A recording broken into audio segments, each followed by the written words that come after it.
The opening scene of the story depicts a historical event in 1917 during World War I. What happened especially between Germany and France? Tragically, we learn that millions of young soldiers have lost their lives. Dead German soldiers are stripped of their uniforms and sent to the wash before being placed in coffins. The uniforms are then washed and the torn cloth is stitched, which will be worn by the incoming young soldiers. It has been 3 years since the war started, and the situation is very critical. We are introduced to a 17-year-old boy named Paul. Paul's mother forbids him from joining the army, but Paul wants to go to war with his friends. So he gets his friend to fake his mother's signature on the approval letter. After this, a patriotic speech is given to the youth going to war. They are motivated to fight in the war. After this, these youths are given army uniforms. But these young men are unaware that these uniforms belong to the martyred soldiers of the previous war. Unaware of the harsh realities and brutality of the battlefield, these young boys are inspired to go to war. After reaching the base camp, a doctor blocked their way and asked the soldiers to empty their truck to take the injured comrades to the hospital. Now, after giving the truck, all of them move on foot. After a tour of the battlefield, they reach their hiding spots where they meet other soldiers. During their first night in the trenches, Stanislaus meets a commander named Kaczynski.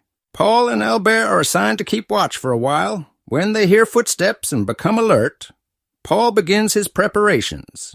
On detecting any kind of disturbance, he scans it and unknowingly fires at the slightest movement. In response, the enemy retaliates and shoots Paul in the head. But luckily, his helmet shields him from the bullet. The next moment, the enemy attacks. The attack forces all the German soldiers to take shelter inside a bunker. As the attack intensified, Paul and his friends were forced to go into hiding as they lacked advanced weapons to combat the enemy. Young people's idealized conception of war shattered. They were, unfortunately, faced with its grim realities. The bunker collapsed due to continuous bombardment, and in the morning some soldiers were trapped under the rubble and killed. Paul, who was still buried under the rubble, was rescued by Albert and the rest of the soldiers. Paul was in shock. It takes some time for him to regain consciousness. Stanislaus, a generous soldier unlike the others, gives Paul a piece of bread and tells him about the horrors of war. Shortly thereafter, Paul is tasked with retrieving identification tags from the necks of dead soldiers. While doing so, his eyes fell on the lifeless body of his friend, and Paul's eyes welled up. Paul mourns for a moment before continuing with his work, and then gets to work. Now the story moves ahead 18 months from here, where we see a meeting between a German state secretary named Matthias Erzberger and the German High Command. Erzberger, tired of mounting losses, calls for a break in the war. Now it appears that Paul has become accustomed to the harsh reality of war. Soldiers get letters from their families. Now, because Stanislaus is illiterate, his letter is read by Paul. It is written in the letter that his wife wishes that they visit their son's grave together. Stanislaus feels like a loser after hearing this, as his child had been ill for a long time before dying. But he could not go to meet his son even once. The next day, Paul, Albert, Franz, Stanislaus, and Jaden are tasked with locating the bodies of 60 soldiers who were recently killed during the attack in France. While searching, Stanislaus found traces of the poison gas used. This leads them to suspect that the soldiers may have sought shelter in this area. They then enter a warehouse and carefully search for their comrades. In the end, they get the dead bodies of 60 soldiers. Stanislaus, after seeing this horrifying scene, deduces that the soldiers must have died from the highly toxic gas caused by the premature removal of their gas masks. On the other hand, Erzberger and some other German delegates are on their way to the forest of Compiègne to negotiate an armistice. However, a general named Fredericks opposes the armistice idea.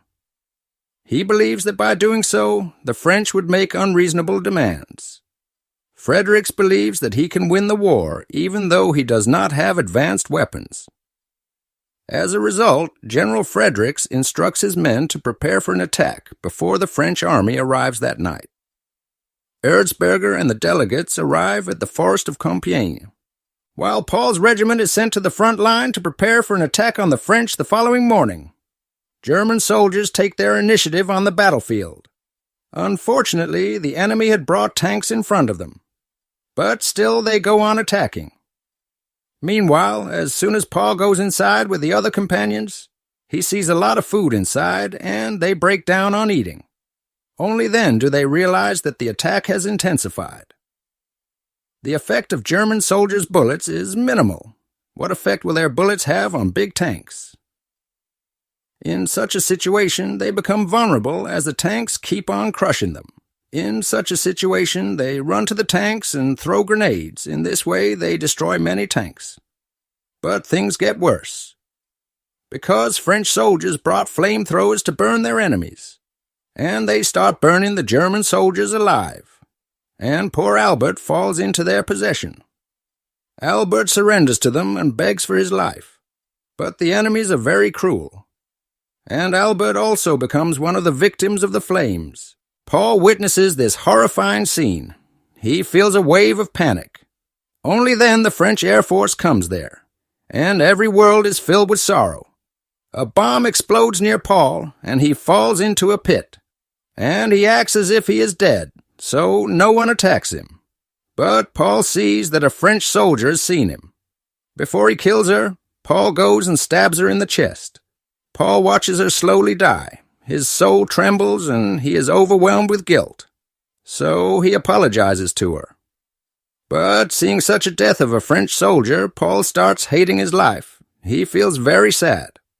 Only then that soldier dies. Now Paul sees the photo of his wife and child from his pocket, and seeing all this, Paul starts crying. Paul says that after the war is over, I will definitely deliver all this to your wife, and I will tell them how brave you were. We now have a view of the base, and we see that Paul is back. He sees that everyone is celebrating. Paul also meets Stanislaus and is overjoyed to see him alive. Now both of them bring food for their companion Z. Zed then secretly steals the fork and repeatedly stabs it in his neck. Perhaps he knew that he was not going to survive, so he did not want to die in agony. And now Zed dies here. Stanislaus says that I have come to know that from tomorrow the war is going to end. Paul says I don't think so. Stanislaus says that war is like a fever. Nobody likes it. But no one knows when and to whom the fever may come. Only then do we see German and French officers. All Germans sign the order to end the war, but the French soldiers say we need a little more time. The next morning we see that Paul and Stanislaus go to a farmer's house, and from there they steal the egg. The farmer starts firing at them, but they run away. After a while he tells Stanislaus that he just came. Perhaps he was going to Susu. There is a farmer's son in the forest who shoots Stanislaus. Hearing the gunshot, Paul immediately rushes to Stanislaus and takes him to the base. On the way, he meets many soldiers who were celebrating the end of the war, but no one sees the injured Stanislaus. In such a situation, Paul reaches the base by lifting Stanislaus on his shoulder. But here the doctors declare Stanislaus dead. Paul was completely broken seeing this. He had also lost his last companion. This war had taken away all his companions. Then they are told that everyone has to appear before Fredericks. Germany has lost this war. But Fredericks is not ready to accept this. He says that we have time till 11 o'clock, and I want you to go and attack the French. When some soldiers refuse, they are beaten up. That's why they have to go to war again under compulsion. Just then we see French soldiers, who are waiting for 11 o'clock. Only then they hear some voices, and they understand that the Germans have attacked them. And now again, a terrible war starts between the two countries. Meanwhile, Paul sees a young boy, the one who was newly recruited in the army. But a French soldier is about to kill him when Paul saves the innocent boy. Paul falls into the basement fighting him, but as Paul stands up, another soldier shoots him. Only then there is an announcement that the war is over. Hearing this, that French soldier does not attack Paul again. Then Paul slowly walks forward, wanting to see the aftermath of the battle, and comes out and collapses. Only then a senior soldier tells the same innocent child to go and collect everyone's bags, whose life was saved by Paul. That boy starts collecting everyone's batches, and meanwhile she meets Paul, who has died. The boy takes the cloth from Paul's hand so that he can remember that Paul saved his life. And with this sad ending, the film also ends.